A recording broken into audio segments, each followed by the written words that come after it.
Creo que cada domingo el predicador comienza este tiempo de la misma manera, comentando la maravilla que ha sido el tiempo de alabanza. Y así que, como en Revive nos gustan mucho las buenas tradiciones, pues no voy a cambiar. Y muchas gracias, Germán, por guiarnos en este tiempo, que realmente espero que haya tocado vuestro corazón. Como veremos en un rato, al final del mensaje, la historia de hoy finaliza con un gran acto de adoración de aquellos que regresaron del cautiverio. Y la verdad que a mí me gusta pensar que en cierta manera nos conectamos, ¿no? Cuando adoramos a Dios, nos conectamos con aquellas personas que hace 2500 años también hicieron ese acto de adoración. Y esa adoración sale de nuestra esfera al mundo espiritual, y para Dios la recibe, y supongo que para Él el espacio-tiempo no es para nosotros, ¿no? Entonces, esas alabanzas de hace tantos años se juntan con las nuestras y, bueno, ya no divago más, pero me gusta pensar de esa manera, ¿no? Estamos conectados con esas historias que vamos a ver ahora, y hemos cantado una canción que habla de todo el Evangelio, y lo que pasa aquí en Esdras está directamente relacionado con la historia de Jesús, porque si ellos no hubieran vuelto, nada había pasado como sucedió, ¿no? Y Germán nos hablaba de la buena mano de Dios, y la verdad que me ha jugado una mala pasada ahí porque me robó el título del mensaje. Como bien explicó, la frase la buena mano de Dios se repite 6 veces en estos 2 capítulos. Y la verdad que no creo que esta repetición sea un despiste del escritor que, bueno, no sabía qué poner y rellena ahí los huecos con esta frase, ¿no? No, tal como venimos estudiando todos estos domingos en que estamos viendo la historia de Esdras, de Esther, veremos la de Nehemías, realmente el propósito de estas historias es declarar que Dios es el auténtico soberano. Y Él está al control de todo. Y recordemos que hace unos domingos Tony también nos habló de la buena mano de Dios, en las mejores manos, ¿no? Y el gran protagonista de esta historia, como nos decía Germán, el gran protagonista es Dios, Dios soberano. El Dios de Israel, que es soberano para castigar a su pueblo y llevarlo al exilio debido a su pecado. Pero también el Dios soberano que gobierna sobre las naciones que ejecutan ese castigo. Y por supuesto también el Dios soberano para cumplir su promesa y regresar a su pueblo, a su tierra. Y es fundamental comprender que toda esta historia está impregnada, rodeada, promovida por la buena mano de Dios. Y cuando afirmamos que la soberanía de Dios sobre esta historia completa no significa que estemos presenciando una farsa o una película, una pantomima en la que Dios controla cada detalle a su antojo. La soberanía de Dios no funciona así.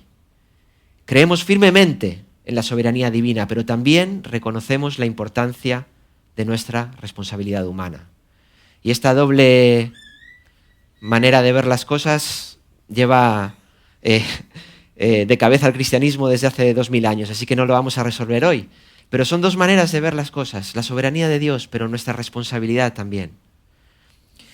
Y en este sentido, en estos capítulos, vamos a centrarnos en el ejemplo de Esdras, que por fin se nos presenta, ¿no?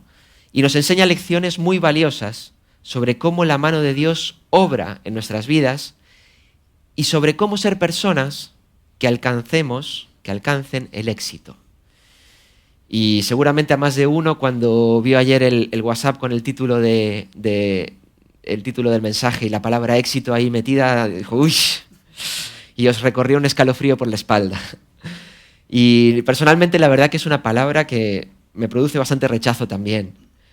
Porque la palabra éxito la asociamos a un charlatán, ¿no? Normalmente, que nos quiere vender algo, ¿no? Todos estamos hartos en YouTube de cuando queremos ver un vídeo que nos gusta, tenemos que aguantar unos segundos de la publicidad del último gurú que nos quiere vender el gran secreto para tener éxito en el trabajo, en los negocios, para aprender inglés sin esfuerzo porque siempre se ha enseñado mal, ¿no? Para hacerme rico haciendo trading o invirtiendo en cripto, en fin. Asociamos normalmente el éxito a logros materiales, a fama, a reconocimiento externo. Y cuando escuchamos esta palabra en el contexto de una iglesia, normalmente se nos encienden todas las alarmas, porque debido, lamentablemente, a los engaños, a las estafas y a los abusos que han perpetrado tantos lobos con piel de cordero, pues en nombre de Dios y del Evangelio, ¿no? Y por eso nos crea esta animadversión, esta palabra, ¿no? Pero realmente la idea del éxito en la Biblia es totalmente diferente, porque está relacionada con la renuncia a mis deseos. El éxito está relacionado con el sometimiento total a la voluntad de Dios. Está relacionada con la fe sin fisuras en Dios, con el amor y con el servicio a los demás antes que a mí mismo. El éxito en la vida cristiana no es ser un ganador a cualquier precio, es ser un siervo fiel, un esclavo fiel, como dirá Pablo, al servicio de nuestro Señor. El éxito, en definitiva, es ser cada día más parecidos a Jesús. Porque el éxito no se trata solo de los resultados finales, como veíamos también en el ejemplo de este vídeo. Ellos nunca ganaron la carrera, o estoy casi seguro que nunca ganaron, ¿no? No se trata solo del final, se trata de cómo caminamos nuestra vida en obediencia y confianza, reconociendo que la soberanía de Dios se entrelaza con nuestra responsabilidad individual. Así que, bueno, todo esto del éxito que suena tan bonito, ¿cómo lo hacemos, no? ¿Cómo llegamos a él? Pues en estos capítulos de Esdras encontraremos al menos 3 claves prácticas para que nuestro viaje hacia el éxito llegue a buen puerto. Así que os invito a abrir la Biblia y vamos a comenzar leyendo Esdras, capítulo 7. Yo lo tengo aquí, pero lo voy a buscar en la Biblia. Esdras capítulo 7, versículo 1 dice: pasadas estas cosas, en el reinado de Artajerjes, rey de Persia, Esdras, hijo de Seraías, hijo de Azarías, hijo de Hilcías, hijo de Salum, hijo de Sadoc, hijo de Ahitob, hijo de Amarías, hijo de Azarías, hijo de Meraiot, hijo de Zeraías, hijo de Uzi, hijo de Buki, hijo de Abisúa, hijo de Finés, hijo de Eleazar, hijo de Aarón, primer sacerdote. Bueno, nos paramos aquí. Hemos dicho un buen trabalenguas aquí. Pero vamos a situarnos un momento donde estamos, porque el capítulo empieza con esta primera introducción, pasadas estas cosas. Y entonces, ¿dónde estamos? Algo nos dijo Germán hasta el momento, y creo que tenemos un gráfico que nos puede ayudar a situarnos.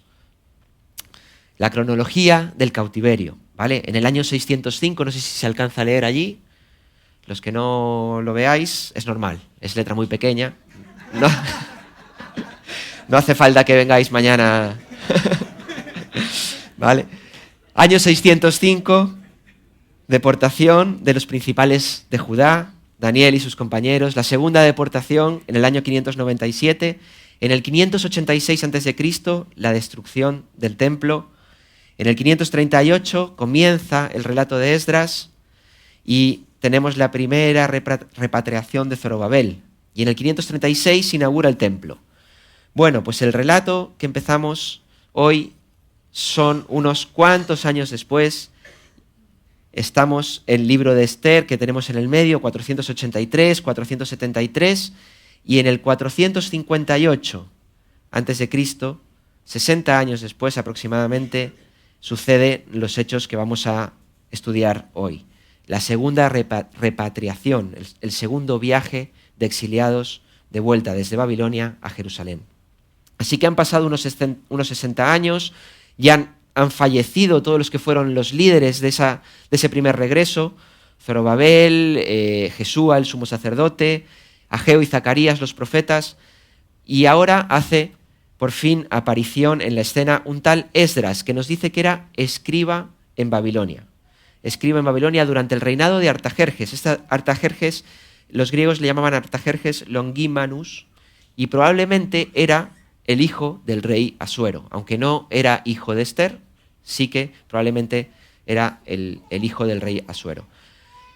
Y nosotros normalmente cuando llegamos a la Biblia y vemos estas genealogías, las llenas de nombres tan raros, ¿no?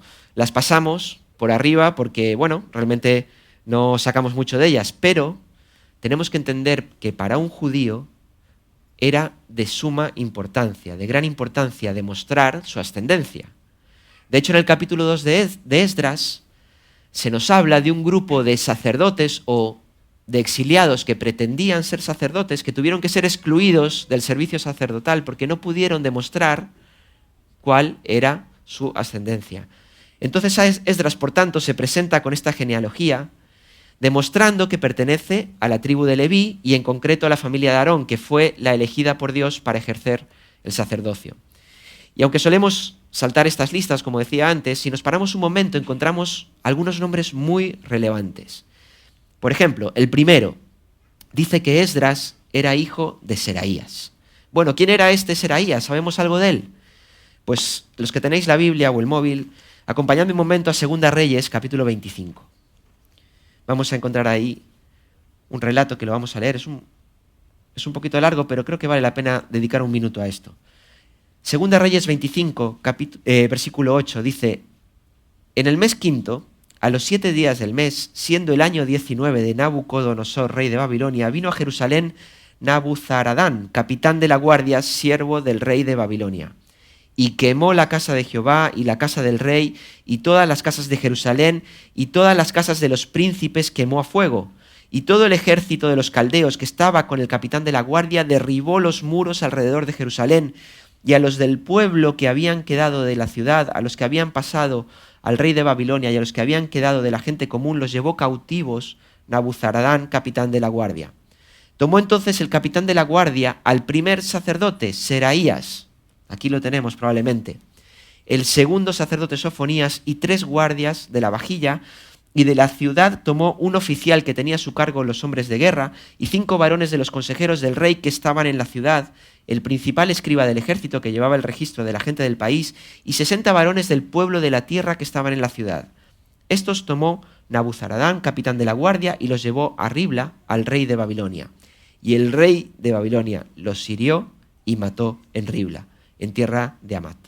Así fue llevado cautivo Judá sobre su tierra.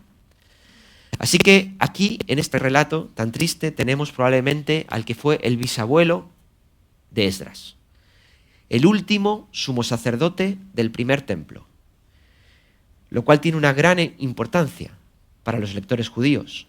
Este sumo sacerdote fue un mártir ejecutado durante la destrucción de Jerusalén.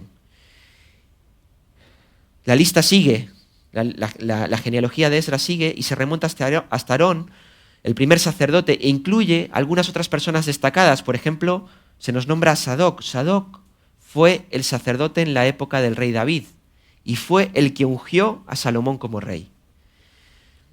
Es evidente que aquí Esdras busca afirmar su legitimidad familiar como levita de la familia de Aarón y nieto o bisnieto del último sumo sacerdote del primer templo. Esta legitimidad será fundamental, ya que Esdras desempeñará un papel clave en la renovación espiritual del pueblo y en la reforma del sacerdocio. Y para lograrlo necesitará respaldarse en estas credenciales familiares que le dan derecho a ejercer el ministerio sacerdotal que Dios le había encargado. El pueblo y los sacerdotes necesitaban una renovación, ¿pero por qué? Bueno, sabemos que los problemas que tuvo el pueblo y que los llevaron al exilio, pero el sacerdocio fue en gran parte el culpable de que el pueblo llegase a ese punto de no retorno. Seguro que recordáis muchísimos textos en los profetas en los que se denuncia la corrupción del sacerdocio. Aquellos que Dios había puesto como líderes, como pastores de su pueblo, cayeron en la corrupción, en la falta de integridad, en el sincretismo religioso, ofrecían culto incluso a otros dioses en lugares altos y descuidaron sus deberes sagrados al no transmitir adecuadamente los mandamientos y los estatutos de la ley de Dios al pueblo. Y se aprovecharon del sistema de sacrificios y de ofrendas para enriquecerse. Además, no impartían justicia como debían y los sacerdotes mostraban parcialidad y cometían impunemente un montón de injusticias. Así que estos problemas en el sacerdocio llevaron a una decadencia espiritual y moral en el pueblo, y el castigo fue el exilio, como disciplina y como corrección. Por supuesto que hubo excepciones, ¿no? Y seguramente personas de esta lista que nos nombra Esdras fueron buenos sacerdotes y ejercieron bien su ministerio. Siempre hubo un remanente fiel, ¿no? Y cuando Nabucodonosor lleva a los primeros exiliados, entre ellos lleva unos jovencitos que se mantuvieron firmes, ¿no? Eran parte de ese remanente fiel que había en Israel en todo momento, a pesar de toda esta corrupción. Pero podemos imaginar que estos largos años en el cautiverio servirían para llevar al pueblo a un arrepentimiento y a buscar una renovación. Así que hubo un regreso no solo físico a Jerusalén, sino también espiritual, en la búsqueda de Dios y de su palabra. Y como veremos ahora, Esdras tuvo un papel fundamental en esta tarea. Así que, ¿cómo consiguió Esdras el éxito en este viaje, en esta tarea que se le presentó por delante? Bueno, vamos a tomar un momento y vamos a leer el resto del capítulo, ¿vale? Esdras, capítulo 7, volvemos, y versículo 6. Dice: este Esdras subió de Babilonia. Era escriba diligente en la ley de Moisés, que Jehová Dios de Israel había dado, y le concedió el rey todo lo que pidió, porque la mano de Jehová su Dios estaba sobre Esdras. Y con él subieron a Jerusalén algunos de los hijos de Israel y de los sacerdotes, levitas, cantores, porteros, sirvientes del templo, en el 7º año del rey Artajerjes. Y llegó a Jerusalén en el mes 5 del año 7 del rey, porque el día 1 del primer mes fue el principio de la partida de Babilonia, y al 1 del mes 5 llegó a Jerusalén, estando con él la buena mano de Dios. Porque Esdras había preparado su corazón para inquirir la ley de Jehová y para cumplirla, y para enseñar en Israel sus estatutos y decretos. Esta es la copia de la carta que dio el rey Artajerjes al sacerdote Esdras, escriba versado en los mandamientos de Jehová y en sus estatutos a Israel. Artajerjes, rey de reyes, a Esdras, sacerdote, y escriba erudito en la ley de Dios del cielo, paz. Por mí es dada orden que todo aquel en mi reino del pueblo de Israel y de sus sacerdotes y levitas que quiera ir contigo a Jerusalén, vaya. Porque de parte del rey y de sus 7 consejeros eres enviado a visitar a Judea y a Jerusalén conforme a la ley de tu Dios que está en tu mano, y a llevar la plata y el oro que el rey y sus consejeros voluntariamente ofrecen al Dios de Israel, cuya morada está en Jerusalén. Y toda la plata y el oro que halles en toda la provincia de Babilonia con las ofrendas voluntarias del pueblo y de los sacerdotes, que voluntariamente ofrecieren por la casa de su Dios, la cual está en Jerusalén. Comprarás, pues, diligentemente con este dinero becerros, carneros y corderos, con sus ofrendas y sus libaciones, y los ofrecerás sobre el altar de la casa de vuestro Dios, la cual está en Jerusalén. Y lo que a ti y a tus hermanos os parezca hacer de la plata y el oro, hacedlo conforme a la voluntad de vuestro Dios. Los utensilios que te son entregados para el servicio de la casa de tu Dios, los restituirás delante de Dios en Jerusalén. Y todo lo que se requiere para la casa de tu Dios que te sea necesario dar, lo darás de la casa de los tesoros del rey. Y por mí, Artajerjes, rey, es dada orden a todos los tesoreros que están al otro lado del río, que todo lo que os pida el sacerdote Esdras, escriba de la ley de Dios del cielo, se le conceda prontamente. Hasta 100 talentos de platas, 100 coros de trigo, 100 batos de vino, 100 batos de aceite y sal sin medida. Todo lo que es mandado por el Dios del cielo sea hecho prontamente para la casa del Dios del cielo, pues ¿qué habría de ser su ira contra el reino del rey y de sus hijos? Y a vosotros os hacemos saber que a todos los sacerdotes y levitas, cantores, porteros, sirvientes del templo y ministros de la casa de Dios, ninguno podrá imponerles tributo, contribución ni renta. Y tú, Esdras, conforme a la sabiduría que tienes de tu Dios, pon jueces y gobernadores que gobiernen a todo el pueblo que está al otro lado del río, a todos los que conocen las leyes de tu Dios, y al que no las conoce le enseñarás. Y cualquiera que no cumpliere la ley de tu Dios y la ley del rey sea juzgado prontamente, sea a muerte, a destierro, a pena de multa o prisión. Bendito Jehová, Dios de nuestros padres, que puso tal cosa en el corazón del rey, para honrar la casa de Jehová que está en Jerusalén, e inclinó hacia mí su misericordia delante del rey y de sus consejeros y de todos los príncipes poderosos del rey. Y yo, fortalecido por la mano de mi Dios sobre mí, reuní a los principales de Israel para que subiesen conmigo. Estos son los jefes de las casas paternas. Vamos a saltar aquí, vamos al versículo 15, porque, bueno, hay una lista de nombres que no vamos a leer. Versículo 15 dice: los reuní junto al río que viene a Ahava y acampamos allí 3 días. Y habiendo buscado entre el pueblo y entre los sacerdotes, no hallé allí de los hijos de Leví. Entonces despaché a Eliezer, Ariel, Semaías, Elnatán, Jarib, Elnatán, Natán, Zacarías y Mesulam, hombres principales, asimismo a Joiarib y Elnatán, hombres doctos, y los envié a Ido, jefe, en el lugar llamado Casifia, y puse en boca de ellos las palabras que habían de hablar a Ido y a sus hermanos los sirvientes del templo, en el lugar llamado Casifia, para que nos trajesen ministros para la casa de nuestro Dios. Y nos trajeron, según la buena mano de nuestro Dios sobre nosotros, un varón entendido de los hijos de Mali, hijo de Leví, hijo de Israel, a Serebías, con sus hijos y sus hermanos. Vamos a saltar al versículo 21. Y publiqué ayuno allí junto al río Ahava para afligirnos delante de nuestro Dios, para solicitar de él camino derecho para nosotros y para nuestros niños y para todos nuestros bienes, porque tuve vergüenza de pedir al rey tropa y gente de a caballo que nos defendiesen del enemigo en el camino, porque habíamos hablado al rey diciendo: la mano de nuestro Dios es para bien sobre todos los que le buscan, mas su poder y su furor contra todos los que le abandonan. Ayunamos pues y pedimos a nuestro Dios sobre esto, y él nos fue propicio. Aparté luego a 12 de los principales de los sacerdotes, y a Serebías y a Sabías, y con ellos 10 de sus hermanos, y pesé la plata y el oro y los utensilios, ofrenda para la casa de nuestro Dios, habían ofrecido el rey y sus consejeros y sus príncipes, y todo Israel allí presente. Pesé pues en manos de ellos 650 talentos de plata, y utensilios de plata por 100 talentos, y 100 talentos de oro, además 20 tazones de oro de 1000 dracmas, y dos vasos de bronce bruñido muy bueno, preciados como el oro, y les dije: vosotros estáis consagrados a Jehová, y son santos los utensilios y la plata y el oro, ofrenda voluntaria a Jehová Dios de nuestros padres. Vigilad y guardadlos hasta que los peséis delante de los príncipes, de los sacerdotes y levitas, y de los jefes de las casas paternas de Israel en Jerusalén, en los aposentos de la casa de Jehová. Los sacerdotes y los levitas recibieron el peso de la plata y del oro y de los utensilios para traerlo a Jerusalén, a la casa de nuestro Dios. Y partimos del río Ahava el 12 del mes primero para ir a Jerusalén, y la mano de nuestro Dios estaba sobre nosotros, y nos libró de mano del enemigo y del acechador en el camino. Y llegamos a Jerusalén y reposamos allí 3 días.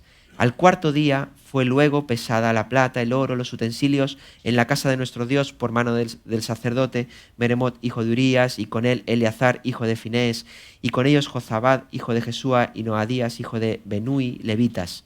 Por cuenta y por peso se entregó todo, y se apuntó todo aquel peso en aquel tiempo. Los hijos de la cautividad, los que habían venido del cautiverio, ofrecieron holocaustos al Dios de Israel: 12 becerros por todo Israel, 96 carneros, 77 corderos y 12 machos cabríos por expiación, todo en holocausto a Jehová. Y entregaron los despachos del rey a sus sátrapas y capitanes del otro lado del río, los cuales ayudaron al pueblo y a la casa de Dios. Muy bien.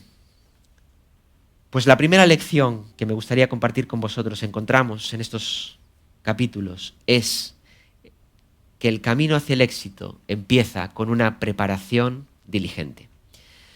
Dice el versículo 6 del capítulo 7 que este Esdras subió de Babilonia y era escriba diligente en la ley de Moisés. Esdras era diligente y esta palabra significa experto en la ley de Moisés. Como decía Germán, las cosas difíciles en la vida cuestan trabajo. No es fácil prepararse para un evento deportivo. Y ser experto en alguna cuestión no es nada sencillo. Lleva años de dedicación, sacrificio, estudio, y no es nada fácil. Hoy en día vemos un tutorial de YouTube y ya pensamos que somos expertos en algo, ¿no? Ayer voy a contar una anécdota personal, espero que no estropear ninguna sorpresa, pero mi tía me dijo, tráeme una paellera, que sé que tú tienes una paella y voy a hacer una hoy. Entonces le llevo la paella y cuando estamos allí hablando me dice, me han dicho que tú las haces muy bien. Y bueno, yo he hecho 4 o 5 paellas en mi vida. Me han salido ricas, bueno, creo que nadie se ha intoxicado, al menos, pero no puedo decir que soy un experto. He hecho 4 o 5 veces esa comida. Para ser un experto haciendo paellas, habrá que hacer muchas paellas, ¿no? Sé que aquí algún experto en eso hay, ¿no?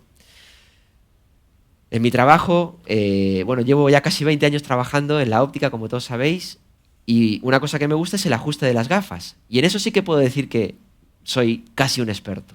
Han pasado miles de gafas por mi mano y ya la veo y ya sé por dónde tengo que tocar para ajustar. Es una cosa sencilla, ¿no? Pero podría hablaros un montón de eso.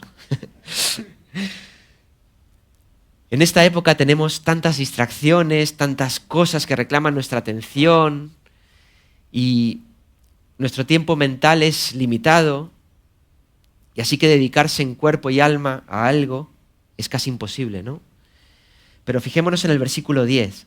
El versículo 10 dice que Esdras había preparado su corazón para inquirir la ley de Jehová y para cumplirla. Inquirir significa investigar, indagar, buscar información detallada. Inquirir implica un acto de búsqueda activa y minuciosa para obtener conocimiento, aclarar dudas. Significa hacer preguntas, explorar diferentes fuentes, realizar una investigación exhaustiva con el objetivo de obtener respuestas y llegar a una conclusión. Así que bueno, podemos suponer que estudiar la ley en la época de Esdras desde luego no era fácil, pero Esdras no claudicó. Había preparado su corazón, nos dice aquí el texto. Es decir, había tomado la decisión interna, irrevocable, de someter su voluntad al estudio de la palabra de Dios. Esdras jamás podría haber llevado a cabo la renovación espiritual de su pueblo conforme a la voluntad de Dios si no se hubiera preparado con diligencia. Qué importante es que dediquemos tiempo de estudio a la palabra de Dios. Pero el versículo 10 nos da otra clave, nos dice que Esdras había preparado su corazón para inquirir la ley de Jehová y para cumplirla. Así que este profundo estudio de la ley le llevó a la práctica. De nada vale el conocimiento profundo si no transforma nuestro comportamiento. Y este había sido el grave problema del sacerdocio, como hemos dicho hace un ratito. El sacerdocio preexílico. Sabían la ley, pero no la cumplían. Y luego, más adelante, cientos de años después, viene Jesús y encuentra el mismo problema. Así que el camino hacia el éxito comienza dedicando un tiempo personal al estudio de la palabra, pero tenemos que cumplirla. Y ese estudio tiene que ser personal. Está muy bien que veamos el devocional del pastor todos los días, pero eso no puede sustituir nuestro estudio personal. Hemos estado también en ese devocional viendo el Salmo 119 y hay un versículo que dice: lámpara es a mis pies tu palabra y lumbrera mi camino, uno de los más famosos, ¿no?, de ese salmo, que, por cierto, algunos dicen que lo escribió Esdras. Y es hermoso y tremendamente bueno escuchar lo que Dios enseña a otras personas. Y esa enseñanza es como la luz, ¿no?, de las farolas que tenemos en la calle, que nos alumbran, ¿no?, nos ayudan a llegar a nuestro destino. Pero hay momentos en la vida en que iremos por senderos oscuros y la luz tiene que venir con nosotros. Tenemos que tener una luz propia que nos ayude a caminar cuando las demás luces se apaguen. Necesitamos pasar tiempo con la palabra de Dios, inquirir en ella y cumplirla.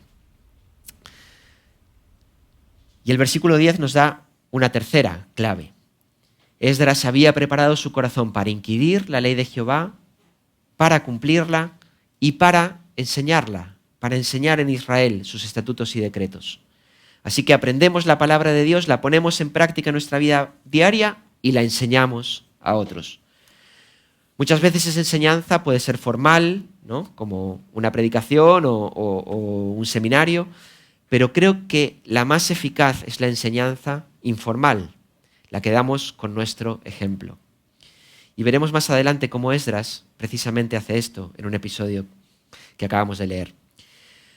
Algunas personas son llamadas a enseñar la palabra y a estudiar y a profundizar mucho en ella, y gracias a Dios por el don y los talentos que le han dado. Y a todos nos pueden venir a la mente el nombre de hombres y mujeres que han sido de grandísima bendición para nuestra vida porque han inquirido y han investigado en la Biblia, ¿no? Y nosotros todos bebemos y nos nutrimos de ello, ¿no? Pero esto, la enseñanza, no es un llamado solo para los que ocupan una posición de hablar a la iglesia. ¿Cómo estoy enseñando a las personas que me rodean? ¿Qué ven mis hijos? ¿Qué ven mis nietos, si los tenéis? ¿Qué ven en mí mi esposo, mi esposa, mis hermanos, mis compañeros de trabajo, mis compañeros de instituto, de facultad? Hace años cantábamos una canción que decía, quiero dejar una huella, no sé si os acordáis. Tenía baile y todo, ¿eh? Quiero dejar una huella en mi generación. Así que, si anhelamos el éxito, si queremos ser personas de éxito, debemos asumir el desafío de una preparación diligente a través del estudio profundo de la Biblia. Y de este modo podremos vivir de manera ejemplar, honrando a Dios en cada acción y compartiéndola con valentía a través de nuestras palabras y nuestro comportamiento, impactando la vida de los demás.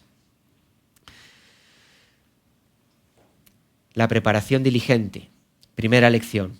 Pero tenemos una segunda. El éxito solo lo alcanzaremos a través de la integridad y del liderazgo responsable. Fijaos el versículo 6. El rey concedió a Esdras todo lo que pidió. Esdras tomó la iniciativa de solicitar al rey el permiso para regresar a Jerusalén. Luego en la carta parece que es el rey el que, en la carta que redacta Artajerjes con la orden, parece que es él el que toma la iniciativa, pero no, aquí nos dice que fue Esdras. Esdras tomó la iniciativa. Y el rey no solo accedió, sino que delegó en Esdras una responsabilidad enorme. Fijaros el versículo 25, capítulo 7. Y tú, Esdras, conforme a la sabiduría que tienes de tu Dios, pon jueces y gobernadores que gobiernen a todo el pueblo que está al otro lado del río, a todos los que conocen las leyes de tu Dios, y al que no las conoce, le enseñarás. Y cualquiera que no cumpliere la ley de tu Dios y la ley del rey, sea juzgado prontamente, sea a muerte, a destierro, a pena de multa o prisión. Esdras era respetable y era respetado por el rey, y asume un deber que el rey delega en él de una forma admirable. Jamás el rey habría otorgado este poder y esta responsabilidad a una persona que no fuese intachable, a una persona que no fuese íntegra. Dijo C.S. Lewis una vez que la integridad es hacer lo correcto, incluso cuando nadie está mirando. Y qué gran diferencia encontramos entre Esdras y las personas que ostentan el poder actualmente, ¿no? Estamos en época de elecciones y lamentablemente la integridad no es una de las cualidades que más resalten hoy en día. Quizás en vuestro trabajo o en vuestra experiencia personal habéis asumido o vais a asumir puestos de responsabilidad. No podemos asumir esos cargos o esas responsabilidades sin ser íntegros. O todo cristiano debería ser íntegro, asumiendo un cargo de responsabilidad. Y Dios nos llama a ocupar posiciones en las que podamos ser influencia para otras personas, pero la integridad tiene que ser nuestra bandera. Así que Esdras, contando con el respaldo real, pasa a la acción. Fijaros en el versículo 28.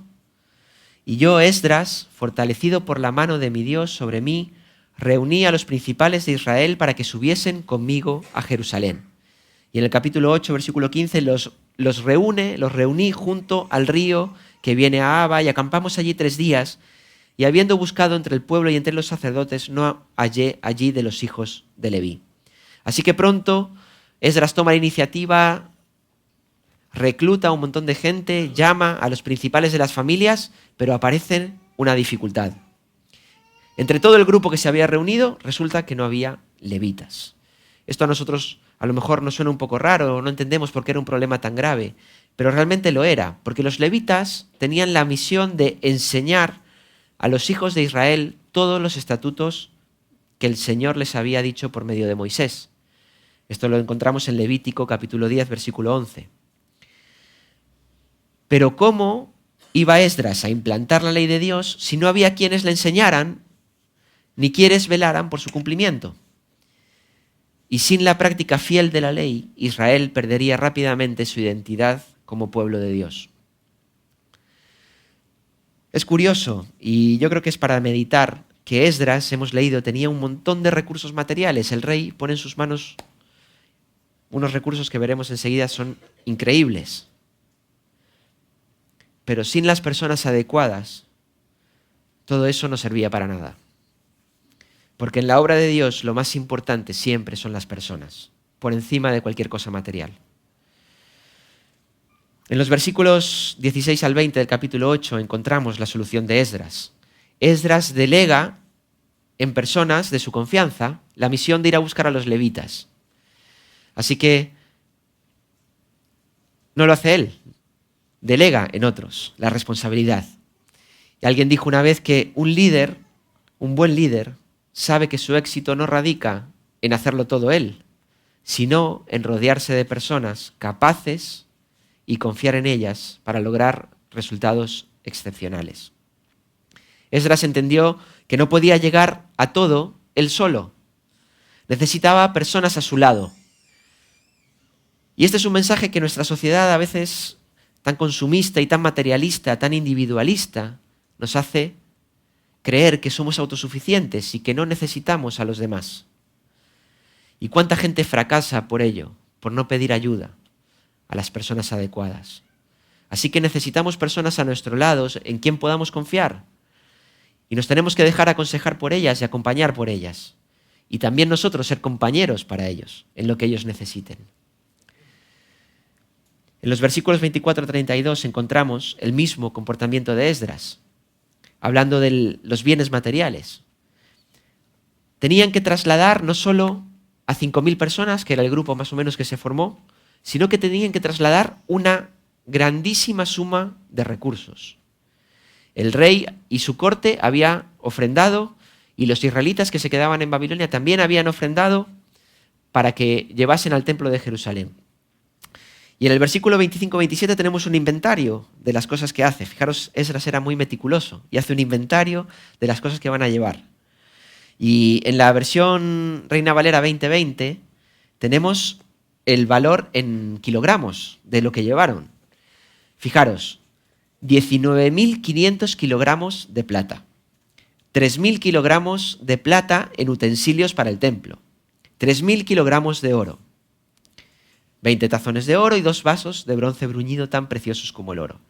Los 19.000 kilos de plata, lo busqué un momentito, el valor de la onza de plata, si contamos que es plata pura, por supuesto, ¿sabéis cuánto equivale 19.000 kilos de plata? 13.900.000 euros. 3.000 kilos de oro, al precio de hoy del oro, 178 millones de euros. 3.000 kilos de plata en utensilios, 2 millones de euros. Imaginaros la cantidad de recursos que puso en las manos de Esdras, el rey y el pueblo, para el templo, para Dios. Y os podéis imaginar la responsabilidad que conllevaba transportar semejante tesoro. Así que Esdras, nos dice el texto, que escoge 24 personas, 12 sacerdotes y 12 levitas, que con sus familias serán las responsables de una parte del tesoro, ¿no? Lo divide entre las 24 y ellas serán las responsables de que el tesoro llegue íntegro a destino. Y en el versículo 33 y 34 tenemos el resultado. Llegan a Jerusalén, pasan 3 días, acuden al templo, pesan todo y está todo perfecto. Así que no es fácil delegar a veces responsabilidad en otras personas. No es fácil poner confianza a veces en otras personas, pero es absolutamente necesario que lo sepamos hacer confiando en las personas adecuadas. El ejemplo de Esdras, que demostró integridad y ser un líder responsable, nos enseña también y nos da una clave para tener una vida de éxito. Y ya, para terminar, vemos que Esdras fue diligente, fue responsable, pero también, el más evidente quizás, el camino del éxito empieza por una confianza incondicional en Dios. Esta confianza en Dios impregna toda la historia, pero tenemos una lección práctica poderosísima que acabamos de leer. En el versículo 21 al 23, Esdras reúne al grupo de los exiliados, allí junto a un río, unas 5.000 personas para regresar a Jerusalén. Evidentemente, mover a tal cantidad de gente necesitaba una logística muy cuidadosa. Se enfrentaban a un viaje de 4 meses, a lo largo de casi 1.500 kilómetros, y los peligros eran numerosísimos. No solo por la dureza física del viaje, sino por la probabilidad muy alta también de sufrir un ataque. No era un secreto que iban cargados de tesoros, como acabamos de ver. Y en esta época había tribus nómadas que, aunque el imperio persa más o menos gobernaba con paz, era un imperio vastísimo. Y allí donde el ejército no estaba, pues aprovechaban para sus incursiones, pillaje y bueno, en fin. Así que el rey seguramente, si Esdras lo hubiese pedido, le habría dado una guardia, le habría puesto una escolta para que viajasen seguros. Pero Esdras prefiere no hacerlo. En su sabiduría espiritual prefiere otro camino. Fijaros el versículo 21, vamos a leerlo un momento, 8:21. Y publiqué ayuno allí junto al río Ahava para afligirnos delante de nuestro Dios, para solicitar de él camino derecho para nosotros y para nuestros niños. Qué tierna esta mención a los niños. Y para todos nuestros bienes, porque tuve vergüenza de pedir al rey tropa y gente de a caballo que nos defendiesen del enemigo en el camino. Porque habíamos hablado al rey diciendo, la mano de nuestro Dios es para bien sobre todos los que le buscan, mas su poder y su furor contra todos los que le abandonan. Ayunamos, pues, y pedimos a nuestro Dios sobre esto, y él nos fue propicio.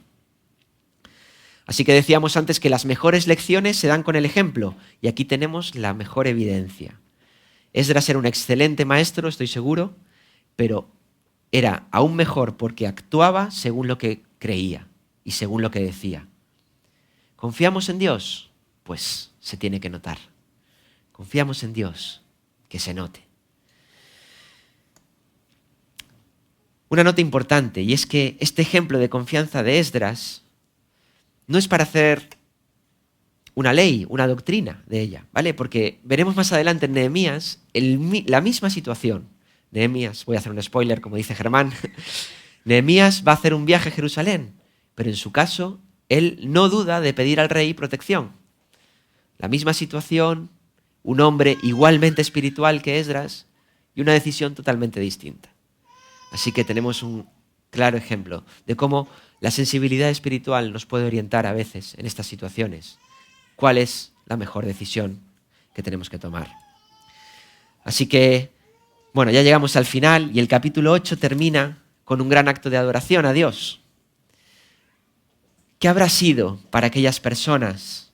Todas habían nacido en el exilio. ¿Qué habrá sido para ellos llegar a Jerusalén después de tan largo viaje, a una nueva ciudad, a una nueva vida, y poder ir al templo y ofrecer por primera vez sacrificios al Señor? Los sacrificios que ofrecen, no vamos a entrar en ello, pero eran los establecidos por la ley para el perdón de pecados, para poder acercarse a Dios.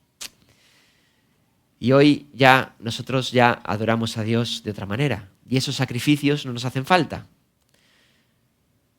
porque Cristo, el Cordero de Dios, perfecto, sin mancha, que quita el pecado del mundo, fue el sacrificio definitivo. Y así que para acercarnos a Dios, solo tenemos que poner nuestra confianza en Él. ¿Queremos tener éxito? ¿Queremos escuchar al final del camino que el Señor nos diga, buen siervo fiel? Esdras nos ha dejado en estos capítulos unas valiosas lecciones para conseguirlo. Preparémonos diligentemente, estudiando la Biblia. Seamos íntegros, confiemos en personas fieles y sobre todas las cosas pongamos nuestra confianza en Dios. Realmente nuestro camino en este mundo puede ser difícil, podéis estar transitando por caminos, bueno, cada uno sabe, ¿no? Su vida y lo que le toca vivir. Pero recordemos que siempre la buena mano de Dios está con nosotros. Así que vamos a terminar con oración. Señor, muchísimas gracias por el ejemplo que nos has dejado en la vida de Esdras. Gracias porque tú le diste las capacidades para ser una persona que marcase una renovación en su pueblo. Y como acabamos de ver, él fue una persona que cumplió ese propósito, cumplió ese llamado, fue fiel, fue un siervo fiel. Y Señor, nuestro deseo, nuestro anhelo en nuestro corazón es ser también como Él y ser siervos fieles tuyos, Señor. Ayúdanos, Señor, a ser diligentes. Ayúdanos a confiar en ti. Y gracias porque tu mano de bondad, de poder, va siempre con nosotros y sabemos que todo lo que vivimos siempre está bajo tu control. Y eso nos da una paz y una tranquilidad que no se puede expresar y que es totalmente sobrenatural. Ahora, Señor, te pedimos que nos sigas bendiciendo en esta reunión, en lo que viene a continuación, que podamos adorarte en espíritu y en verdad. En el nombre de Jesús. Amén.